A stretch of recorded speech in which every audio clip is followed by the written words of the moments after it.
Dragon Ball es sin lugar a dudas una de las franquicias japonesas más exitosas de todos los tiempos, y prueba de ello es que hasta el día de hoy aún sigue vigente con nuevo contenido, ya sea en formato anime, manga o en videojuegos, por lo que gracias a ese extenso material con el que cuenta, existen un sinnúmero de teorías y dudas respecto a muchos aspectos de la obra, y algunas de ellas por suerte han sido resueltas por el propio autor Akira Toriyama, como la gran pregunta de por qué Trunks y Goten nacieron sin cola, a lo cual el propio Toriyama en una entrevista respondió a que simplemente nacieron sin ella debido a la falta del gen recesivo que la manifiesta, cosa que Gohan sí poseía debido a una coincidencia genética, poniendo así fin a un gran misterio que había dentro de la historia durante varios años.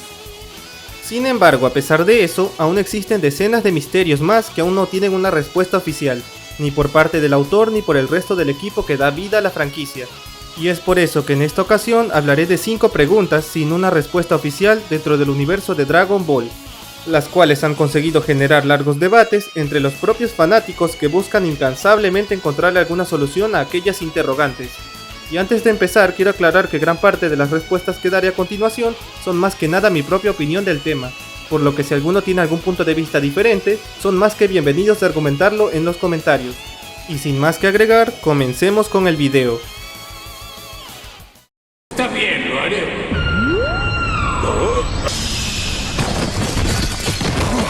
Número 5. ¿Por qué Freezer fue revivido en pedazos? Comenzando esta lista tenemos una de las preguntas más interesantes, pero a la vez más desapercibidas dentro de toda la franquicia. Y esa es el por qué cuando Freezer fue revivido por Shenlong, este lo hizo partido en pedazos, en lugar de haberlo hecho con su cuerpo totalmente restaurado. Para encontrarle una respuesta a esta duda, necesitamos un poco de contexto del tema. Y como bien sabemos, la primera muerte de Freezer fue a manos de Trunks del futuro, quien acabó con la vida del tirano partiéndolo en decenas de pedazos con su espada, para acto seguido rematarlo con una potente onda de ki, eliminándolo así del mundo de los vivos. Y tendrían que pasar varios años, en concreto más de 14, para que Freezer volviera a la vida. Esto gracias a los remanentes de su ejército que buscaron incansablemente la manera de resucitarlo, consiguiéndolo a través de las esferas del dragón de la tierra. Sin embargo, había un pequeño problema, y ese es que según palabras del propio Shenlong, revivir a Freezer sería inútil, ya que como este fue partido en pedazos hace mucho tiempo, su alma no podría utilizar aquel cuerpo, y en esencia haría que su resurrección fuera un completo desperdicio. Ahora bien, sabiendo ese detalle, aún nos queda la pregunta, ¿por qué Shenlong simplemente no reparó el cuerpo de Freezer a su estado original antes de quedar mutilado? Para esto hay varias posibles respuestas, así que iré mencionando desde la más probable hasta la más rebuscada. La respuesta más simple es que Shenlong era incapaz de hacer eso, debido a las limitaciones que cuenta como dragón de la tierra, ya que como sabemos, este es incapaz de realizar acciones que superen el poder de su propio creador, tal y como vimos cuando fue incapaz de acabar con Nappa y Vegeta en la saga Saiyajin, o de convertir a los androides en humanos en la saga de Cell, debido a que todos estos contaban con un poder muy superior al suyo. Y por último, la segunda posible razón sería bastante implícita, y esa sería que Freezer revivió en pedazos debido a que técnicamente aún seguía vivo en ese momento, ya que como vemos poco antes de su llegada a la Tierra, se revela que él es capaz de sobrevivir en condiciones bastante extremas, ya que pasó casi un año flotando a la deriva en el espacio, con más de la mitad del cuerpo destrozado, y pese a eso aún era consciente de su entorno. Y otra prueba de ello se da al momento de su resurrección, donde se puede ver que el trozo de Freezer que tiene su ojo podía parpadear, y parecía percatarse de lo que sucedía a su alrededor. Por lo que técnicamente hablando, aunque Freezer no pueda reconstruirse por su cuenta, sí que puede sobrevivir con un mínimo de su cuerpo original. Habrá una gran ventaja para ustedes, ya que si hacen muchos combates, quizás lleguen a cansarme. Número 4.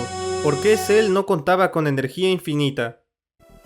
Siguiendo con la lista tenemos otra gran pregunta referente a uno de los grandes villanos de Dragon Ball, siendo en este caso una referente a Cell, quien según sus propias palabras, luego de absorber a número 17 y 18, se había convertido en un ser perfecto, por lo que era seguro asumir que dicha perfección incluiría un suministro de energía infinita, tal y como lo tenían los androides a quienes había absorbido para alcanzar aquella máxima evolución. Sin embargo, como vemos más adelante en la saga, esto nunca sucedió, y por el contrario, Cell era capaz de cansarse como cualquier guerrero ordinario, tal y como vemos en su pelea contra Goku, donde si bien mantuvo la ventaja durante la misma, al final de esta su poder había disminuido notablemente, a tal punto que necesitó de una semilla del ermitaño para recuperarse, lo que significa que aquel bioandroide comenzó a mostrar signos de fatiga por el uso constante de su poder. Entonces ahí surge la pregunta, ¿por qué Cell no contaba con un suministro de energía infinita? Pues como en la anterior pregunta, daré dos posibles respuestas en base a la información otorgada dentro de la obra. La primera, y la que considero la razón menos probable, es que para Cell era imposible el usar los reactores de energía infinita, ya que su capacidad de ki sobrepasaba por mucho el poder de dichos artefactos, por lo que en la práctica sería inútil para él depender de un aparato que estaba decenas de veces por debajo de su capacidad general de poder, además de que en caso de depender de dichos objetos, el propio Cell bloquearía indirectamente su potencial de Zenkai, otorgado por sus células Saiyajin, por lo que a grandes rasgos, esto a largo plazo se convertiría en una enorme debilidad para el bioandroide, el cual no vería aumentado su poder de manera exponencial con el paso del tiempo o las batallas. Y finalmente la segunda razón, y la que considero la más probable, es que los ya mencionados reactores desaparecieron una vez el propio Cell llegó a su estado perfecto. Esto debido a que los propios reactores eran componentes vitales únicamente para su proceso de perfección, tal y como se sugiere durante varios momentos de la serie. Por ello se da a entender de manera sutil que los androides en sí son valiosos para él únicamente por aquellos aparatos, los cuales seguramente funcionaban como un catalizador que desencadenaba el proceso de perfección. Y una vez efectuada aquella evolución, dichos objetos desaparecían por completo, ya que técnicamente habrían cumplido con su propósito. Y aunque número 16 también contaba con aquel reactor de energía infinita, la razón más obvia de no absorberlo a él la podemos notar en la propia obra. Entonces tendré que absorberte. Tú eres un... ¡Demonios! Resultaste ser un maldito robot. Y es que cuando Cell intenta drenar su energía, este no puede hacerlo, ya que su cuerpo es completamente mecánico. Con esto también se da a entender que Cell sí o sí requería específicamente de número 17 y 18 para llevar a cabo su perfección, ya que estos cumplían con todas las características indicadas según los propios planos del Dr. Gero, y por eso aquel bioandroide estaba tan empeñado en encontrarlos, ya que ellos eran los únicos capaces de convertirlo en el ser perfecto de manera asegurada.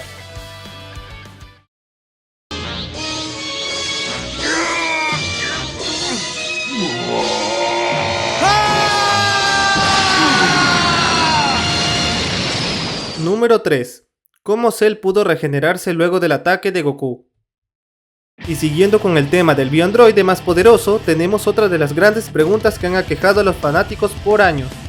Y esa es el por qué Cell fue capaz de sobrevivir y hasta regenerarse luego del ataque de Goku. En específico luego del Kamehameha que recibió por parte de este, el cual literalmente le voló la mitad superior del cuerpo, ya que si bien sabemos que él es capaz de regenerarse, también sabemos por palabras del propio Cell que la parte más vital de su cuerpo se encuentra en su cabeza, y si aquella zona se mantiene intacta, él podrá regenerarse las veces que hagan falta. Por esa misma razón, el que Cell diga estas palabras no hacen más que cuestionarnos aún más el cómo es eso posible, ya que en la propia obra vemos una contradicción directa varios capítulos atrás, por lo que en este caso, como siempre, les daré dos posibles respuestas. La más simple y la que considero que es la respuesta que el propio Toriyama daría, es que simplemente se trata de un error por parte de él, ya que no consideró relevante ese aspecto específico de Cell al momento de su pelea contra Goku, y para cuando se dio cuenta de su error ya era demasiado tarde, por lo que decidió no darle demasiada importancia y prefirió continuar con la saga como si nada hubiese pasado.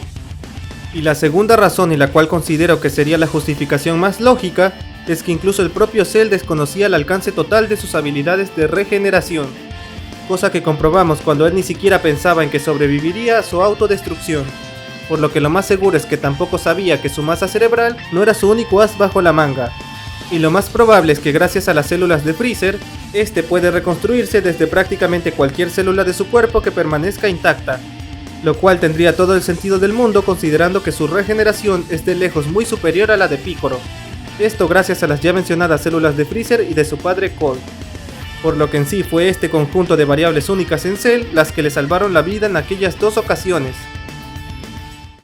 Anciano, ¿cuánto tiempo podemos permanecer fusionados? Esos arcillos no tienen ese punto débil. Esa fusión es eterna. No podrán regresar a la normalidad. Oh, ¿nos quedaremos así para siempre? Número 2. ¿Por qué el Kaioshin anciano desconocía el uso exacto de los Potara? Y llegando al segundo lugar tenemos una pregunta sumamente interesante, pero que a la vez se ha pasado por alto por mucho tiempo. y esa es el por qué el anciano Kaioshin le dijo a Goku que la fusión hecha a través de los Potara duraría para siempre, cosa que al final resultó falsa, aunque cabe señalar que al inicio se pensaba que Vegito se separó debido a que este ingresó dentro de Majin Buu, lugar que se podría considerar una dimensión aparte, por lo que para aquel entonces la afirmación del Kaiosama seguía siendo parcialmente cierta, al menos a los ojos del espectador. Sin embargo, años más tarde se nos revelaría la verdadera razón de la separación de Goku y Vegeta. La última vez que nos fusionamos nos dijeron que no había forma de separarnos, pero sí lo hicimos. ¿Por qué pasó eso? En el caso de no ser un supremo Kaiosama, la fusión solo durará 1 hora. Y esa no fue otra que el propio tiempo de duración, ya que por palabras de Gowasu, la fusión Potara solo es eterna si es entre 2 Kaioshin, mientras que si es realizada entre seres de otras razas, esta duraría solamente 1 hora.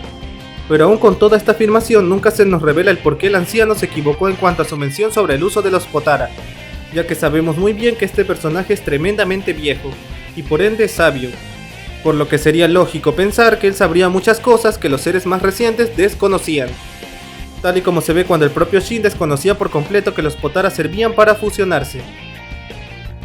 Y con todo esto en mente solo se me viene una respuesta a la cabeza, y esa es que el anciano Kaioshin sí conocía el uso de los Potara, pero carecía de la información completa sobre los mismos debido a permanecer sellado durante millones de años, cosa que sabemos que fue hecha por Bills debido a una discusión que tuvo este con el anciano en aquella época, por lo que la respuesta más probable sería que entre aquel intervalo de tiempo hasta el presente, los demás Kaioshin, o por lo menos Gowasu, aprenderían del uso completo de los Potara, a través de la experimentación, ya sea de forma intencional o accidental, por lo que en esencia daría como resultado una afirmación errónea por parte del anciano, pero de manera totalmente involuntaria.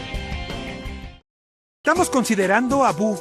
El Buu malo ya no existe. ¿Crees que haya problemas con eso? ¿Sabes qué escuché? Que el Buu malo finalmente reencarnó. Ahora es un niño humano bueno. ¿No es asombroso? Número 1. ¿Qué pasaría si se intentara revivir a alguien ya reencarnado?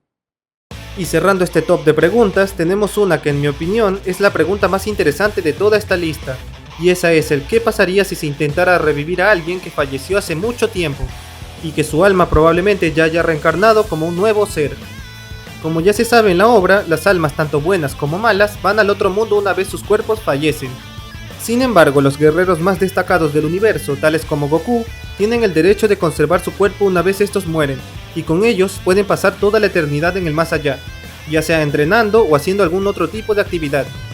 E irónicamente, las almas tremendamente malvadas también conservan su cuerpo, pero en sus casos para ser torturados por la eternidad, o al menos por un periodo indeterminado de tiempo, como es el caso de Freezer, quien pasó en el infierno de la Tierra por más de una década, y luego fue revivido por Sorbet en parte gracias a que este aún seguía existiendo como tal. Sin embargo, en medio de estos dos extremos encontramos las almas de los seres convencionales, es decir, de quienes no tuvieron méritos demasiado destacados en vida, y por ende su existencia no es demasiado relevante, por lo que este tipo de almas normalmente pasan por un proceso de purificación y posterior reencarnación, tal y como se lo describe el propio Piccolo a Vegeta durante la saga de Majin Buu. Solamente quiero que me digas algo. Si yo muero, ¿podré ver a Kakaroto en el otro mundo? Tu alma olvidará todos sus recuerdos y después de eso será usada para otro ser vivo. Por ello, aún nos queda la siguiente pregunta. ¿Qué pasaría si intentaran revivir a alguien que ya dejó de existir como tal y que su alma fue ocupada por una nueva entidad? Pongamos como ejemplo a Oak, quien es la reencarnación de Kid Buu, por lo que en teoría en ese punto de la historia sería imposible revivir a aquel Majin, al menos con las esferas del dragón convencionales, tales como las de la Tierra o las de Namek, ya que este simple deseo desafiaría toda regla universal. Pero ¿qué tal si se usaran las superesferas del dragón, las cuales según se da a entender, tienen un alcance prácticamente ilimitado? En este caso, por tratarse de una pregunta tremendamente puntual, solo tengo una posible respuesta, y esa es que lo más seguro es que sí podrían revivirlo, pero al costo de desaparecer el alma del nuevo ser existente, o al menos la nueva esencia, ya que según vemos en la saga de Granola, existen deseos que pueden ser concedidos pero a costa de un gran precio. Por lo que en mi opinión, para que este tipo de deseo fuera posible, lo más seguro es que la entidad regresaría a su forma original, para así cumplir con aquel deseo. Debido a que si no ocurriera eso, se crearía una paradoja, en la que las dos entidades esencialmente idénticas coexisten al mismo tiempo, por lo que ese simple hecho crearía muchos problemas no solo dentro de su universo, sino en toda la creación en general. lo cual, poniéndonos a pensar, podría ser una excelente idea como trama de algún arco de la obra, ya sea para la película, anime o videojuego, ya que eso daría pie a muchos escenarios e interacciones sumamente interesantes de ver. Pero solo el tiempo nos dirá si algún día podremos ver ese escenario hecho realidad. Y bueno gente, hasta aquí llegó el video. Si les gustó les agradecería de corazón que dejaran su like y que comenten qué les pareció esta lista. Y como mencioné al inicio del video, no olviden dejar sus opiniones sobre lo que piensan de los temas tratados esta vez. Y sin más que decir, me despido y nos vemos en la siguiente ocasión. ¡Hasta la próxima!